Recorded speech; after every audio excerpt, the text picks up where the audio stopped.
BMF. September 26th, BMF premiere. Greatest show on earth. Shout out Kingsman. Okay, so 50 actually put me in acting classes for 2 years. When I met him the first time in Atlanta, he had his first casting out here about 2.5 years ago. He had a first casting just to show everybody that he was coming out with the BMF series.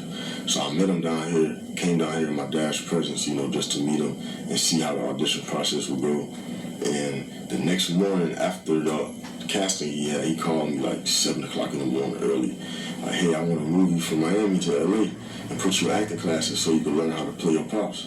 And just learn how to act too before you can even play your pops.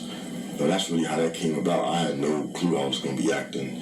It wasn't like I truly chose this or picked it. 50 actually, put me in position. So that's how that went. And I went to acting classes for about 2 years just to learn how to act, just to get the foundation of acting before I could even fall into the role of my father. And then that's when I had to audition for the role, and I got it. And, we're here now.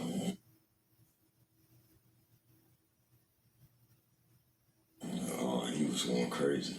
He was just happy I got the job, and he wanted to make sure I did it right.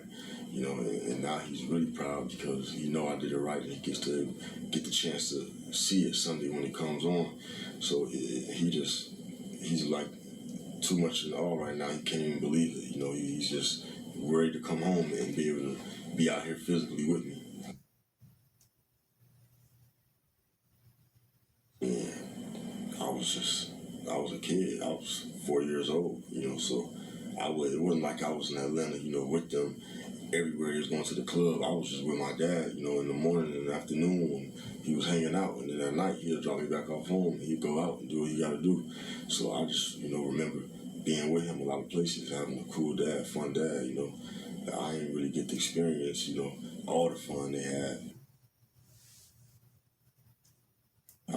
Before I started acting, my mom used to take me to go visit him every month. Even when we ain't talking on the phone every day, I went to go see him physically in the flesh every month for 8 hours a day. We used to be in there right across from each other, touch each other, talk to each other, do anything, for 8 hours. So I haven't seen him, this is probably the longest time I ain't seen him in 3 years since I've been acting, because I ain't had a chance, been able to fly out there where he at and had a chance to go sit down with him because I've been so busy moving back and forth. But, soon he'll be home within the next year, for sure. Yeah, those people always coming up to me telling me how much my dad helped them and how he changed their lives and what he did for them. That was part of a good reason of what made him him, because he just has so much respect for random people. He'll take care of a random person. He just wanted to give back and want everybody, to have fun and eat and enjoy the fruits of the labor, just like he was. So he was a rare individual. I still be meeting people still to this day that come up to me and tell me how much he took care of them and how much he looked out for them. That shit is rare from somebody.